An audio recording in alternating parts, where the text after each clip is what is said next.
Hello, in this demonstration I'm going to show you how to use MadMapper. Okay, so we got a brand new project. Let's connect our projector. Click this projector, you could say projector, and go down 1920, 1080, so that's right.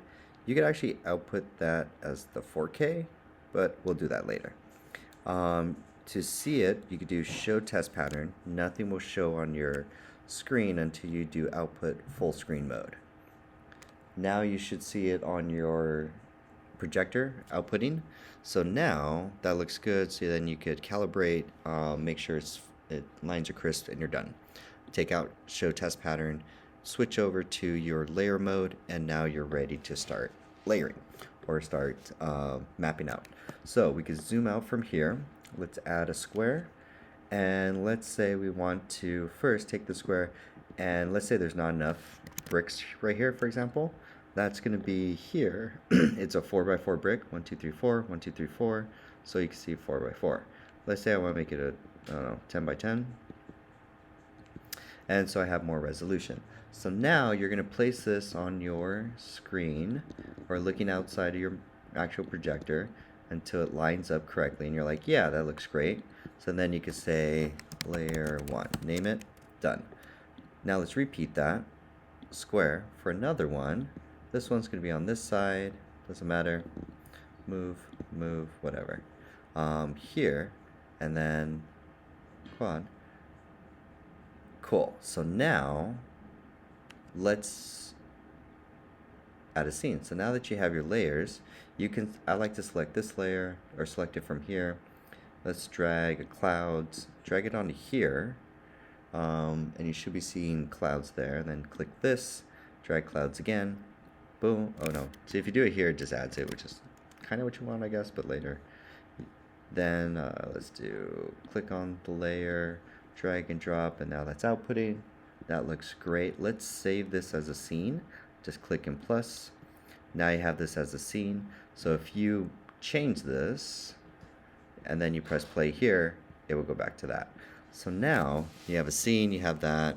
Let's also do keyboard. So if you right click, do layout or add control keyboard, here you could do learn, and let's say I want the letter A to trigger it. Then you could go back to your scene and controls, and then let's say we have a barcode. That's annoying. Do a color pattern, simple. So now let's say you like this as scene 2, add it. Let's add a keyboard command. Let's make this the next letter S, for example, S. We could go back to scenes. Now you have A, S, A, S, A, S. Very good. That's pretty much it that I know. So now you got that, scenes. Great. Thank you so much. Bye-bye. Hey John, I want to let you know how it works for the new scene. So number one on the left hand side is we need a projector. So start with the projector right here. This is where you're going to set your scene. Make sure that you are also in output full screen perfectly.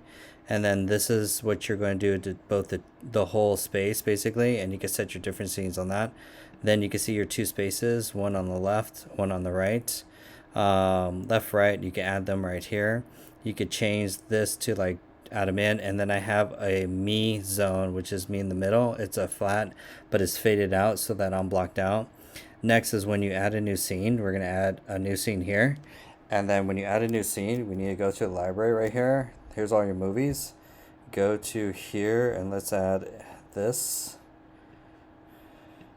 Drag and drop. Boom. And then this is going to be the new scene right here. So click on the left panel, drag it to the left panel. Oh, that's a, hold on, that's already on. Let's get these guys actually. I'm going to delete this. Yes. So make sure that did not delete anything. Oh, shit. I think that deleted something. We'll just leave that. Okay, cool. So scene here is what you want as the new scene. Make sure this plays and this plays. Yep, that's playing. That's fading. perfectly. And then we go into the face. And then our new scene, left panel, drag and drop on the left hand side, panel, drag and drop on the left hand side, boom, and then give it a fade. I'll do 4-second fade. And then I need you to give it a name, drone Alps, and then right click so that you right click and then update the scene, and then test. You should get the face with a 4-second fade, which it does, and then you press play again, and then it'll fade and go to the Alps. So that's pretty much the whole thing. Great, enjoy. Love you, John.